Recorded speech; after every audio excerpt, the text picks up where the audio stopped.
$100,000 per shot. 6% success rate. Those two numbers belong to the same weapon. The same weapon the United States military spent decades building, billions of dollars perfecting, and called a revolution in modern warfare.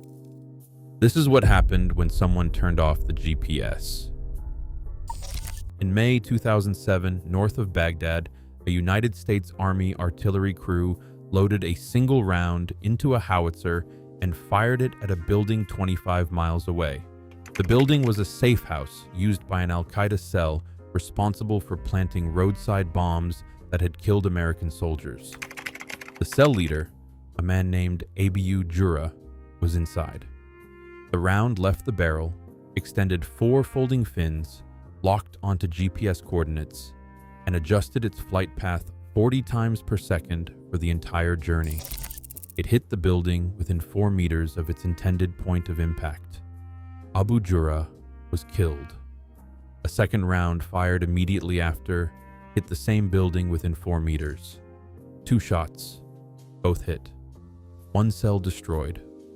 The shell was called Excalibur, named after King Arthur's sword, on purpose. The people who named it believed it deserved the comparison. A standard artillery shell lands up to 150 meters from its target on a good day. That is the length of 1.5 football fields. At that accuracy, destroying a single vehicle or a single position requires firing between 10 and 50 rounds. 10 to 50 rounds landing somewhere in a radius the size of a city block. In cities, that is not a military problem. It is a massacre waiting to happen. Excalibur gave artillery a circular error probable of less than 4 meters, the width of a small car. In Iraq in 2007, Excalibur rounds achieved a confirmed accuracy rate of 92% within that 4-meter window. One Excalibur could do the work of 10 to 50 conventional shells with a fraction of the risk to civilians. In Afghanistan, a single Excalibur round was fired at a weapons cache hidden inside a 3-meter wide irrigation ditch at a range of 37 kilometers. It hit. That is the equivalent of throwing a dart from one end of a large city and hitting a dinner plate at the other end. In urban combat in Iraq, Excalibur rounds were called in within 50 meters of friendly troops when no aircraft could fly. With conventional artillery, that distance is a death sentence for your own soldiers. With Excalibur, it was routine. Canada bought it, Australia bought it, India ordered 600 rounds in 2019. The United States military called it proof that the age of imprecise, destructive artillery was over. That was the story in 2007. It was still the story in 2021. Then Ukraine happened. In spring 2022, 3 months into Russia's invasion of Ukraine, the Pentagon quietly began shipping Excalibur shells to Ukrainian artillery units. The first rounds arrived, and Ukrainian crews loaded them into their howitzers. The results were immediate. Russian command posts were eliminated with a single round. Artillery batteries were silenced from distances that made counter-battery fire nearly impossible. Videos circulated on Ukrainian military channels showing precise strikes that looked nothing like conventional artillery. In the early weeks, Excalibur was achieving a success rate of approximately 70% against real battlefield targets. Ukrainian soldiers called it a magic weapon. For 6 weeks, it felt like the future of warfare had arrived. Then Russia turned off the GPS. GPS satellites orbit the Earth at 20,000 kilometers of altitude. By the time those signals travel that distance and reach the surface, they are extraordinarily weak. A radio transmitter on the ground broadcasting on the same frequency at higher power does not need to be sophisticated. It simply needs to be louder than the satellite. When the jammer overwhelms the satellite signal, the GPS receiver in the Excalibur shell loses its lock on the target coordinates. Without GPS, the shell reverts to a basic ballistic trajectory. A $100,000 precision-guided round now flies like an $800 dumb shell. Russia deployed ground-based electronic warfare systems including the Krasuka-4 and the Jitel across the front lines, specifically designed to flood GPS frequencies with noise. The effect on Excalibur was rapid and catastrophic.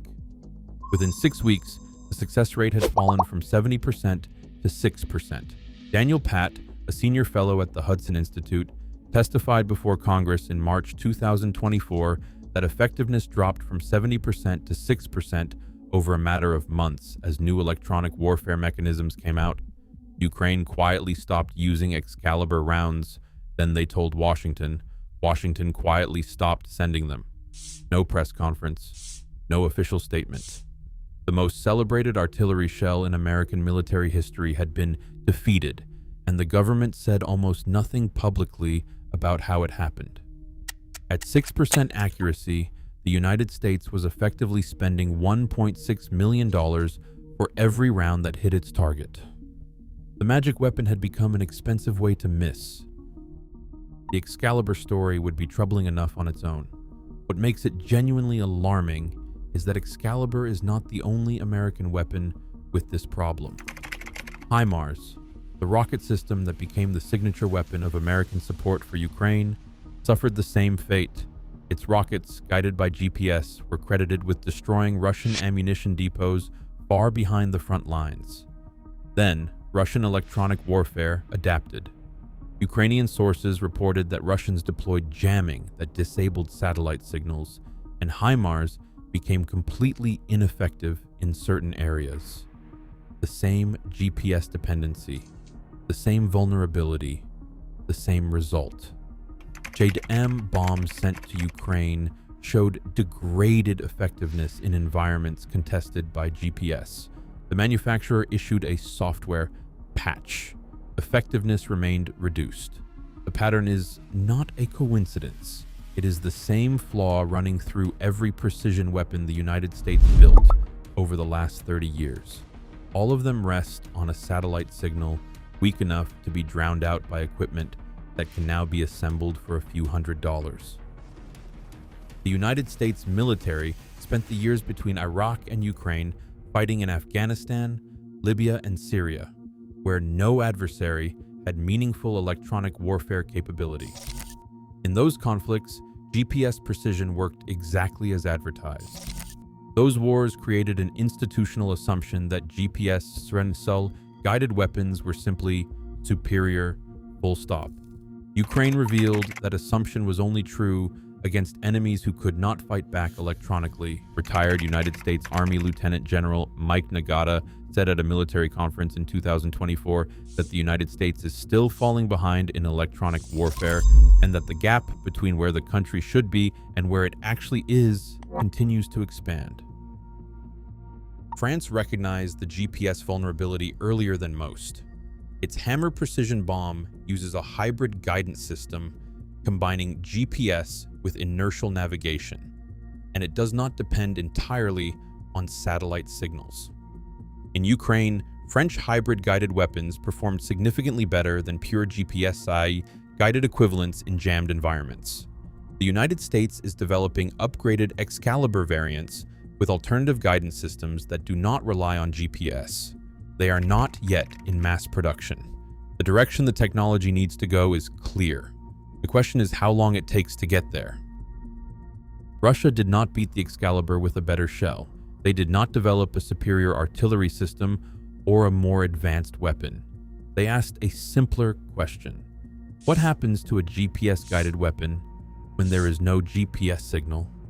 The answer turned out to be the same for Excalibur, for HIMARS, for JDAM, and for every other precision weapon the United States built, on the assumption that satellite navigation would always be available. They become ordinary. 30 years of development and billions of dollars of investment, all resting on a signal weak enough to be drowned out by equipment you can buy online. Russia did not win this round with superior technology. They won it with a better question. And Western militaries are still working out how to answer it.